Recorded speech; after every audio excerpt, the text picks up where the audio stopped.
Hi folks, glad you're here because we need to talk about just how completely off the rails things have gotten. America right now feels less like a country and more like a group project where half the team is busy lighting their homework on fire and calling it activism. The people who spent years hyperventilating about words like insurrection and threats are now out here openly demanding what else but threats and uprisings, because apparently the rules don't apply when their feelings are involved. Today, we're diving into a perfect little meltdown from Democrat Representative Frederica Wilson from Florida, who thinks enforcing immigration law is a crime against humanity, but threatening elected officials is just good civic engagement. Buckle up, because the left's definition of democracy seems to change faster than their gender studies syllabus, and we've got the receipts. I've been giving out the phone numbers to the House of Representatives and to the Senate. It's one number. That number you call and you threaten it and you say, this is wrong. This is not America. This is not what we stand for. We need a change. You have to do that. It's going to take the people. I've talked myself into oblivion. We need the people. We need an uprising. Where people are taken to the streets and the phones and writing letters. That's what we do. Are you stupid or something? Nothing says the party of sanity like issuing death threats in a full pink suit and cowboy hat on the side of a road somewhere in Florida. Ladies and gentlemen, welcome to the modern left, where Democrats like Representative Wilson have decided that the best way to save democracy is to dismantle it with a bullhorn and a call sheet. Now let's break down this train wreck down properly. First, Wilson tells her supporters to call and threaten members of Congress, not call and express your concerns, not call and advocate for policy change. No, threaten. You threatened it. There's no euphemism here. She outright uses the word. Now, unless we're rewriting the dictionary, which given how the left treats language lately wouldn't surprise me, threatening public officials is a crime. It's called threatening a federal official, and it's punishable under 18 U.S. Code 115. But sure, go off, Queen. Nothing says peaceful civic engagement like racking up a felony charge. Then she gives us a quick rhetorical bait and switch. After telling people to threaten, she tries to soften it by saying, this is wrong. This is not America. This is wrong. This is not America. Classic manipulation. Use violent language to gin up outrage, then backpedal into virtue signaling moralism to cover yourself legally.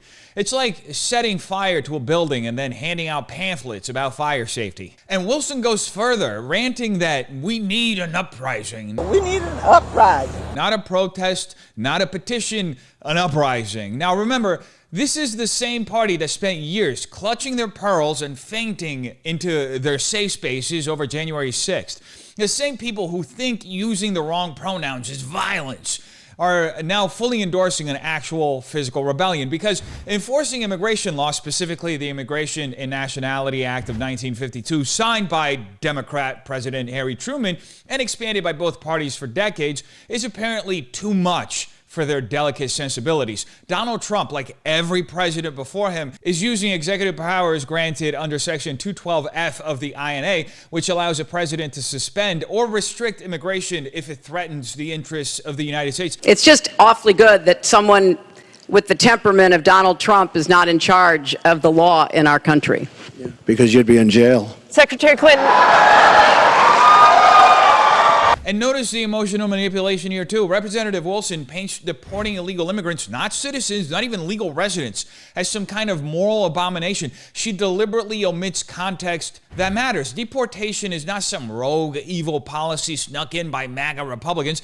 Barack Obama himself used the same powers, earning the nickname Deporter-in-Chief after overseeing more than 3 million deportations, the highest total of any U.S. president. He even expanded programs like secure communities, allowing local police to turn over anyone arrested for almost any crime, even misdemeanors, directly to ICE. If you're a criminal, you'll be deported. If you plan to enter the U.S. illegally, your chances of getting caught and sent back just went up. The actions I'm taking are not only lawful, they're the kinds of actions taken by every single Republican president and every single Democratic president for the past half century. The same Democrats now sobbing over basic law enforcement had no problem when Obama industrialized deportations. Back then, it was smart policy. Today, it's cruelty, because somehow everything Trump touches magically turns into a civil rights crisis. Funny how that wasn't an uprising moment, huh? But that's just the tip of the iceberg. This is a textbook example of incitement wrapped in emotional blackmail. First, stir rage by presenting a deliberately dishonest, one-sided view, then demand action, painting it as morally righteous even when it's illegal. Then, if anything bad happens, claim you were just speaking passionately. It's cowardice masquerading as courage. Also, can we talk about how completely unserious this entire scene looks? She's standing there in a neon pink getup, cowboy hat flapping in the Florida breeze, telling people to storm the gates of government like it's a community theater version of Les Miserables. The optics scream clown show louder than the words themselves. At the end of the day, Wilson's little rant wasn't about justice, it wasn't about democracy, it was about rage and power, raw, emotional, unhinged power. And it's never been more clear that when Democrats don't get what they want through elections, they pivot to mobs. And they want you so blinded by their crocodile tears that you don't notice. They're the ones lighting the fuse. So the next time you hear the left wail about our democracy, remember, to them, democracy only counts when they're the ones in charge. The moment the voters don't deliver what they demand, suddenly it's time to threaten and uprise.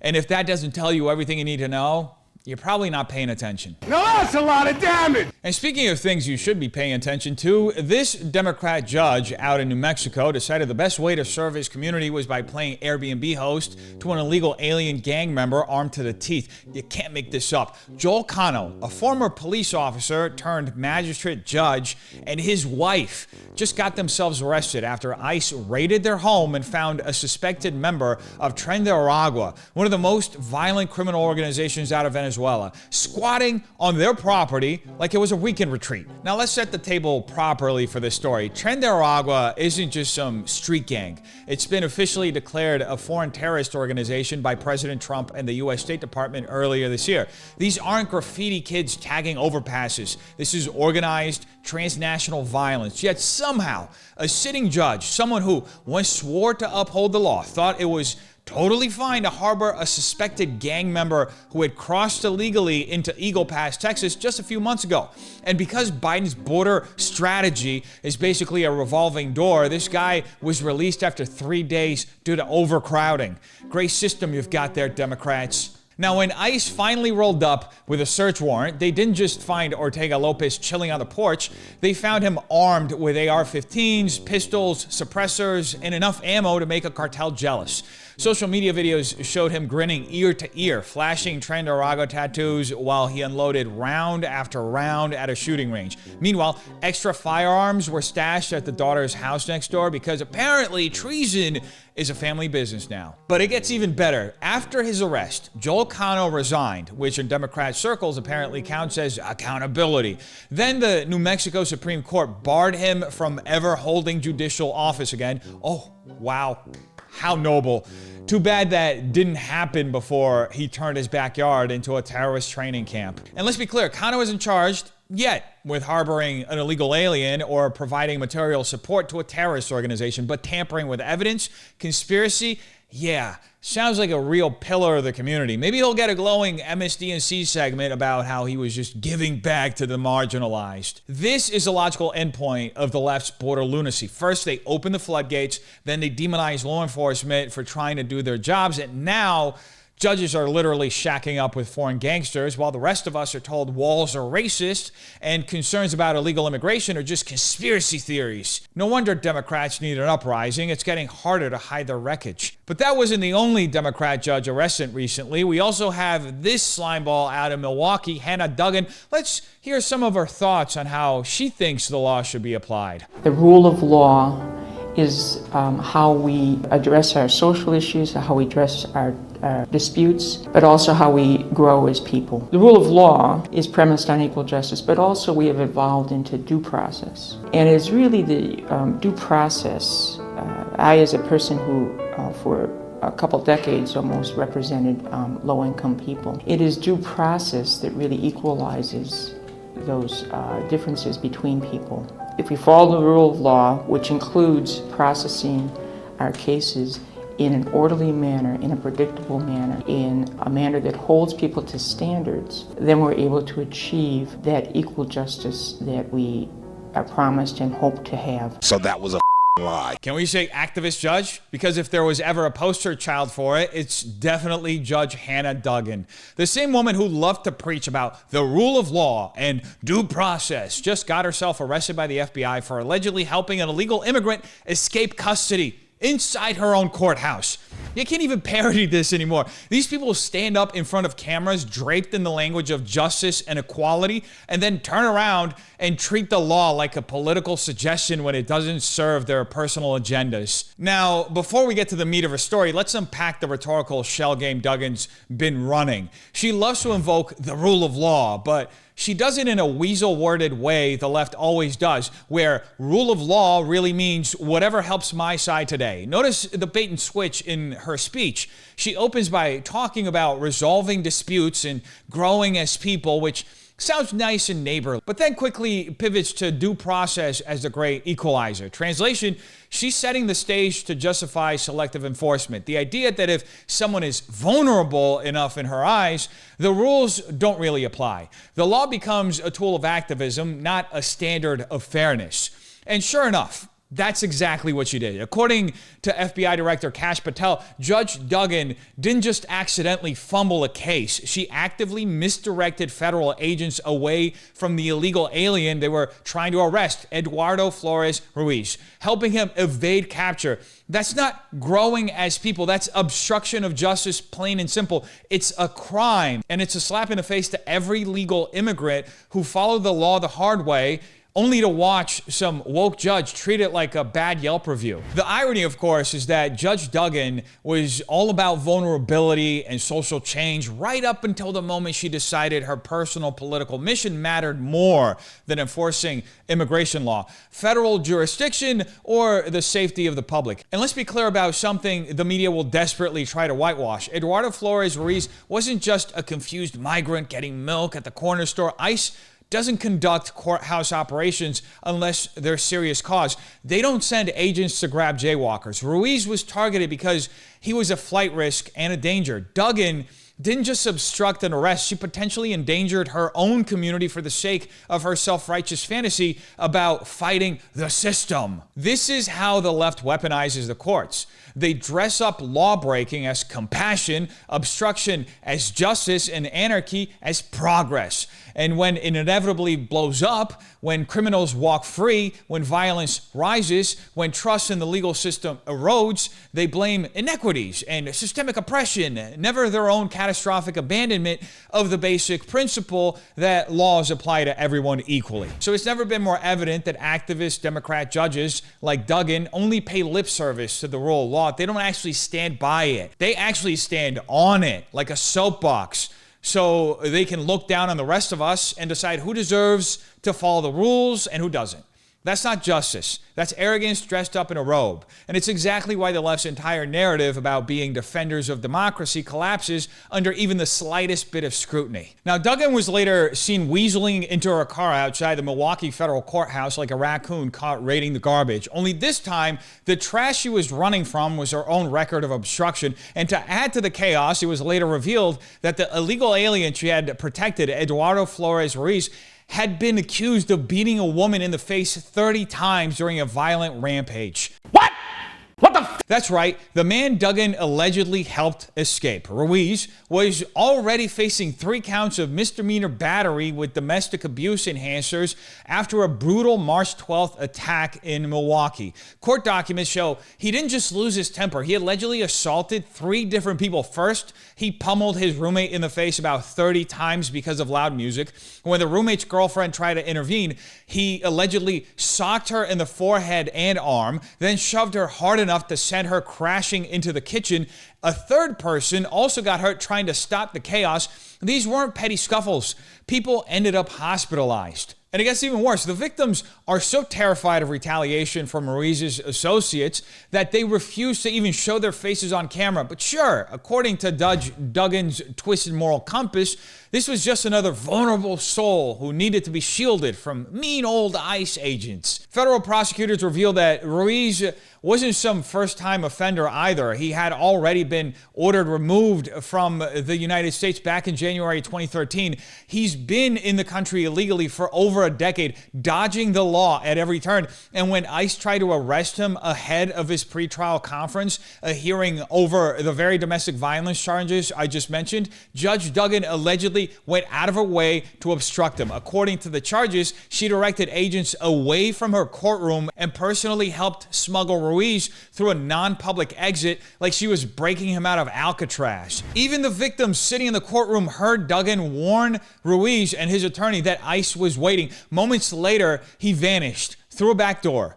Authorities only caught him after a foot chase outside the courthouse. Think about that. A sitting judge turned her courtroom into an escape tunnel for a violent illegal immigrant, and federal agents had to sprint through downtown Milwaukee to clean up her mess. And all of this because Dugan, like so many on the left, treats the rule of law as a nice phrase for speeches, but a complete inconvenience when it applies to the people they politically favor. She wasn't protecting due process. She was protecting a criminal from facing any process. So the next time some Democrat starts moralizing about our democracy and equal justice under law, just remember, if the politics are right and the story is sympathetic enough, they'll torch both without a second thought. Judge Dugan didn't just betray her oath. She betrayed every law-abiding citizen who thought courtrooms were supposed to be places where justice was enforced, not evaded. But of course, it wouldn't be a Democrat in justice without Democrats coming out of the woodwork to defend it. So here's Milwaukee Mayor Cavalier Johnson doing his best. What happened here was just showboating. They're just trying to have this show of force, and in the process of doing this in a courthouse where people need to go for court proceedings, they're scaring people away from participating in the process.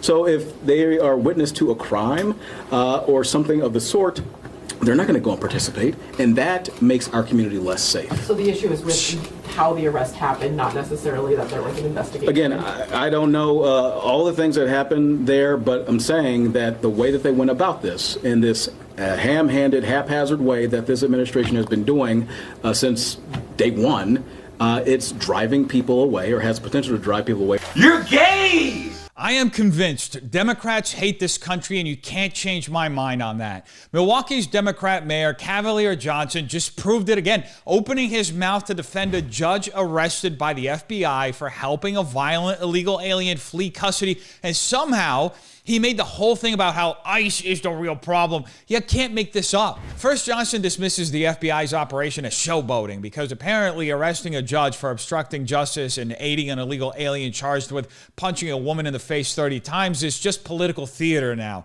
In Johnson's world, law enforcement isn't doing its job, it's putting on a show. This is classic deflection. When Democrats can't defend the actions, they attack the optics. They want you to think the real issue is that the FBI made too big of a scene, not that a sitting judge allegedly helped a violent criminal escape through a back door. Then he pivots to the emotional blackmail. Johnson claims that enforcing immigration law will scare people away from participating in the court system. He completely ignores the fact that the man ICE came to arrest wasn't a random day laborer pulled off the street. He was an illegal alien under an expedited removal order since 2013, now facing domestic abuse charges after allegedly brutalizing multiple people in a fit of rage.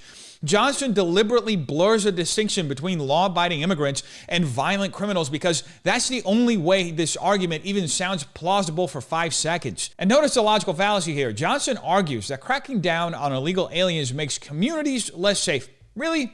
Because I'm pretty sure harboring criminals who have already proven that they have no respect for law and order does far more to make a community unsafe than arresting them does. Removing someone who assaults women and puts hospital beds to use isn't a threat to public safety. It is public safety.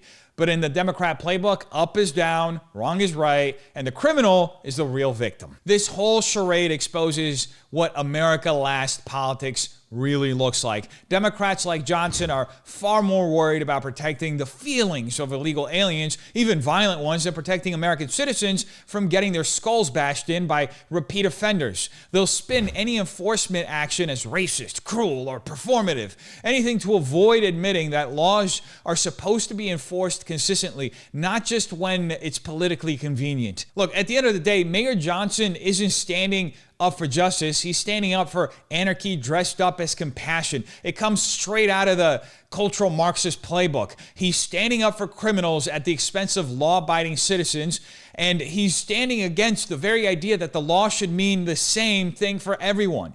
That's not leadership, that's betrayal. And it's exactly why people are fed up with Democrat-run cities turning into crime-infested disaster zones. But amazingly enough, he's not the only one defending the judge. No precedents for taking a judge in this manner. And I want to be really clear that what Judge Dugen apparently did was what all of us should be doing. And that is standing up for folks in our communities who need support right now against the Trump regime more than ever.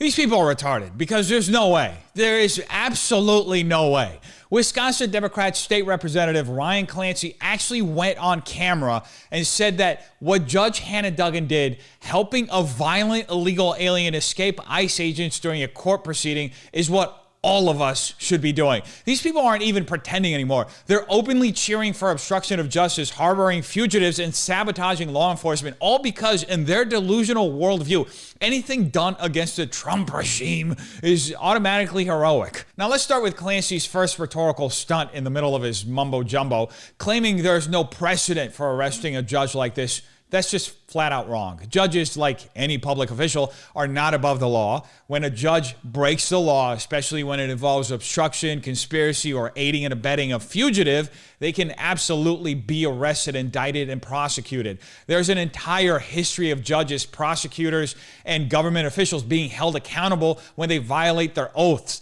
What Clancy's really mad about isn't that it's unprecedented, it's that someone from his side actually faced consequences for once. Then he shifts into the emotional sob story, saying that illegal aliens are folks in our communities who need support. Conveniently left out of his sanctimonious ramble is the fact that the illegal alien in question, Eduardo Flores Ruiz, wasn't some struggling worker trying to feed his family. He was a violent thug charged with assaulting 3 people, one of them beaten 30 times in the face, and had already been ordered deported years ago. ICE wasn't coming after a choir boy. They were coming after a ticking time bomb.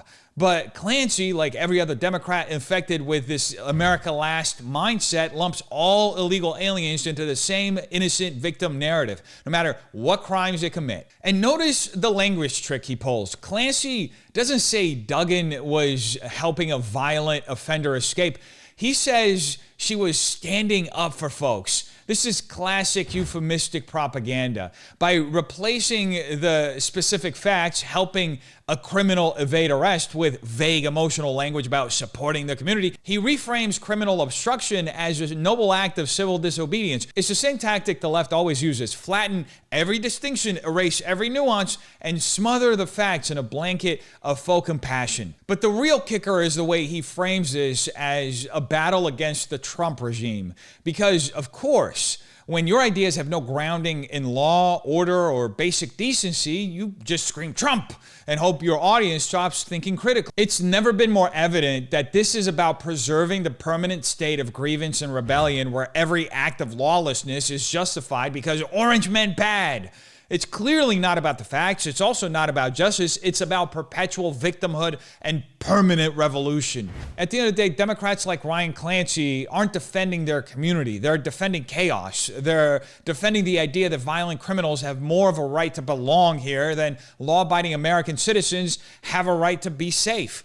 And he's laying bare what the modern Democrat Party truly believes. If you enforce the law against their chosen political pets, you are the criminal. But if they break the law in the name of their ideology, they're the heroes. This isn't compassion. It's treason with a PR team. I mean, the case against the judge, it's unusual, but it's not unprecedented. There has been a case like this before in 2019 during the first Trump administration, charging a judge in Massachusetts who was accused of something very similar, trying to usher someone out of that courtroom as ICE officials were waiting for that defendant. In that case, that ended up being resolved. Those charges were dropped in the Biden administration against that judge in Massachusetts, but she ended up cutting a deal. So it was a legitimate case there as well.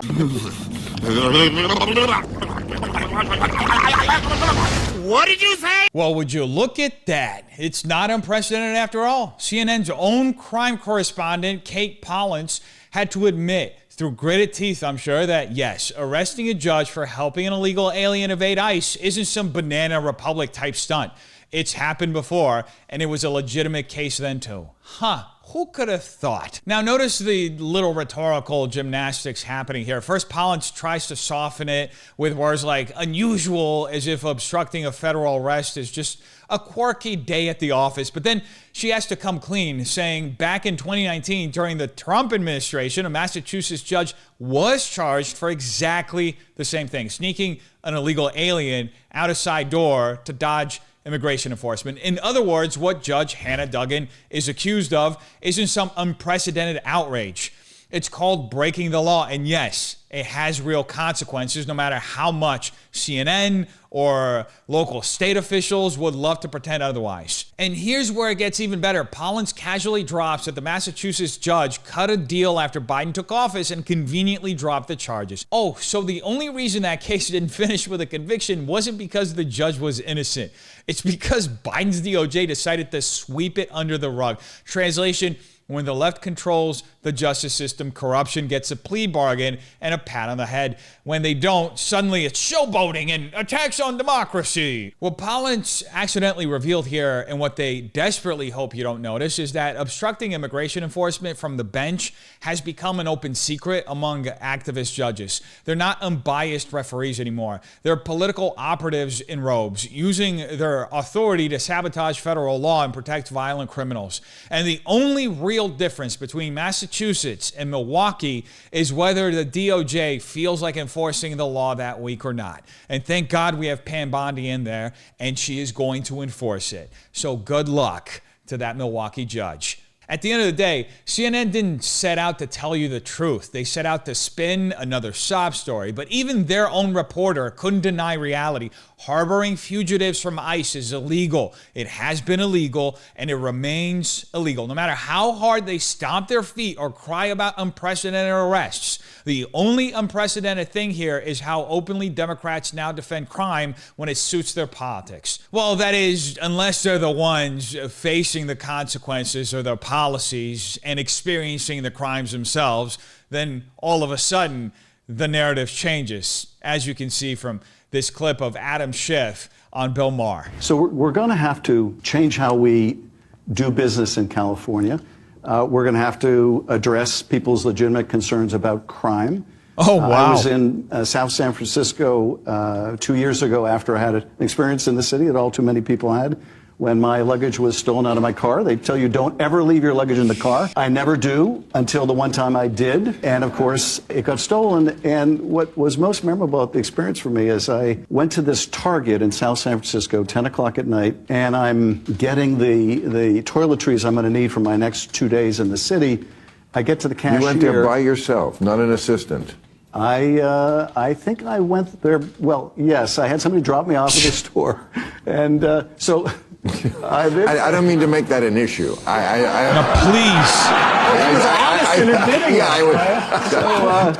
Please make it an issue. I should not have waded into it. Okay. First of all, I had to get the clerk, which is hard to find, to unlock the shampoo or the whatever. So that's one thing. And then I get to the cashier. The cashier asked me if I want one of those Target bags with a little bullseye on it. And I said, yes, that Target bag is going to be my luggage for the next 2 days. And she asked me what happened, and I told her. And she basically said, in not so many words, yeah, Democrats are assholes. And I thought, you know, if the cashier in South San Francisco at 10 o'clock at night believes that Democrats are assholes because the shampoo is locked up and my stuff got stolen out of the trunk, we've got a major problem that we have to address. And I think that's an awesome... Stop the cap.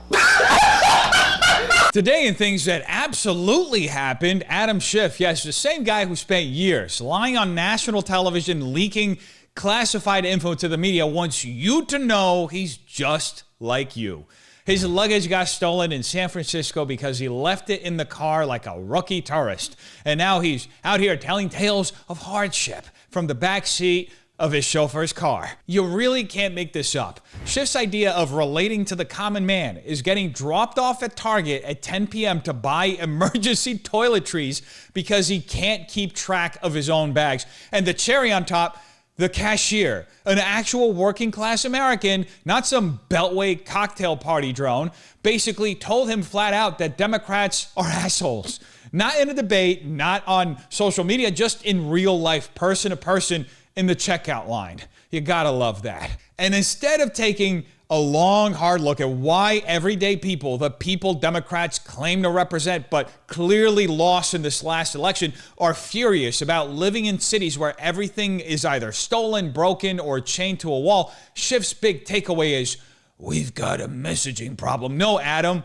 You have a reality problem. You're not losing people because of bad marketing. You're losing them because everything you touch turns into a third world crime zone. And no amount of bullseye branded luggage is gonna hide any of that. Also, side note, it's hilarious how Schiff tries to humble brag this whole situation. He's like, I didn't mean to make it an issue that I had a driver. Bro, it's already an issue when your idea of suffering is having to carry your own Target bag. Meanwhile, the rest of the city's residents are trying to figure out how to not get mugged before they can even get into the store. Look, at the end of the day, this story isn't about Adam Schiff losing his luggage. It's about Adam losing touch, very much like the rest of the Democrat Party. And judging by that cashier's very honest opinion, it's a lot more than luggage Democrats are losing these days. If film and TV productions continue to move out of California due to tax incentives in other states, what might the future look for Los Angeles? Is there a risk of it becoming the next Detroit? Well,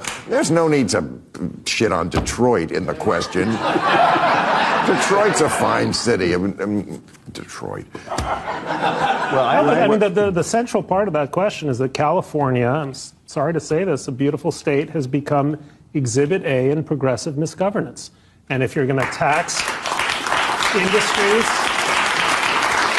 straight out of the country, if you're going to continue to lose, 100,000, 200,000 people every year who have to leave here because it's unaffordable, because housing is unaffordable, you're going to create an example of what Americans don't want from the left. So Democrats, and my colleague Ezra Klein is doing this, are taking a good hard look at California and saying, we're not that. We need to be a party that's from some other model. Well, I don't disagree that we've got to do a lot to improve governance in California, but I don't agree with the diagnosis of why the film industry is leaving. They're leaving because they're getting richer incentives in other states and in other countries. And we haven't kept pace with that. So if you want to film in the United Kingdom, you're going to get a tremendous tax break, and our motion picture industry has left the country. If you want to film in New York or Georgia, there are generous tax incentives. If we want to keep the industry here, we're going to have to compete with tax incentives. California has started to do that.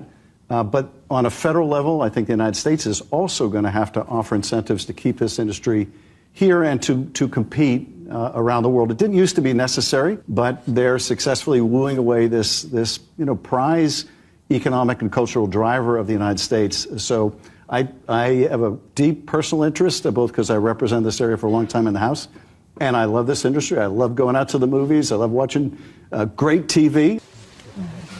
Hi. Okay. California is a perfect example of what happens when you have one-party rule in a state for over 2 decades. Democrats have run this beautiful state straight into the ground with their failed policies, and now even Hollywood, the crown jewel of their cultural empire, is heading for the exits. Yet somehow Adam Schiff's brilliant solution to this slow-motion collapse is more federal handouts, because when Democrats in California screw up, apparently the entire country is supposed to pick up the tab. Now let's be clear about what's happening. Hollywood isn't dying because other states suddenly started bribing studios with tax breaks. Hollywood is dying because California made it impossible for middle-class workers to survive here. Housing costs are insane, nearly 10 times the median income. Taxes are through the roof. Crime is absolutely out of control. Regulations are so suffocating that even billion-dollar studios are packing up and leaving. And now the same Democrats who caused the mess are crying that Georgia and Texas are stealing their industry. No, Shifty Schiff. They didn't steal anything. You pushed them out with your Democrat policies. You see, Schiff tries to frame this as purely an incentives issue, pretending like the only thing driving productions out of LA is a few extra tax credits in Georgia and New York. But that's a convenient lie. The real issue is that the cost of doing business, everything from housing crew members to permitting locations, has become unmanageable in California. It's not that studios don't want to stay, it's that they can't afford to anymore without bleeding money. Even California lawmakers admit it's a middle-class problem, not a billionaire problem. The studio heads will still fly their private jets back to Bel Air after filming in Atlanta. It's working-class grip, lighting tech, or set builders who get left behind. And let's talk about Schiff's idea of federal incentives for a second. Why should taxpayers in Ohio or Iowa be forced to subsidize Hollywood productions because California can't stop chasing off its industries? California created this disaster by prioritizing virtue signaling, endless regulations, and unsustainable taxes over economic stability. Now the Democrats that run my state want the rest of the country to underwrite their failure while Hollywood turns around and sneers at the very people who would be footing the bill with every project they make. This is welfare for woke billionaires, and it's insulting. And the icing on the cake is Bret Stephens, sitting right next to Schiff, pointing out that California is Exhibit A for progressive misgovernance. And he's absolutely right. Rising homelessness, fleeing population, collapsing industries, skyrocketing cost of living, all happening in what was once the most prosperous state in America. And Schiff's response? Gaslighting. Pretend it's about outbidding instead of acknowledging the obvious. Progressive policies are what make California unaffordable, unlivable, and unsustainable. Look, at the end of the day, this isn't about saving Hollywood. It's about saving face. The Democrats know they turned paradise into a punchline. They just want someone else to pay for the damage before the last production studio, the last middle-class worker, and the last taxpayer finally leaves the stage and the credits roll on the California dream. The decay of California isn't just a local tragedy. It's a warning to the rest of the country about what happens when ideology replaces responsibility. If the so-called leaders who broke the engine of American innovation now demand that the rest of us bankroll their failure, what else will they feel entitled to take? How long can a nation survive when its ruling class refuses to take accountability and instead calls it progress? Ask yourself, if they can destroy the most beautiful, prosperous state in America and still blame everyone but themselves, what's stopping them from doing the same thing to the entire country? Maybe the real question isn't how far California has fallen. It's how much longer the rest of us are willing to let Democrats drag us down with their policies. You tell me what you think in the comments down below. Have a terrific day. Peace.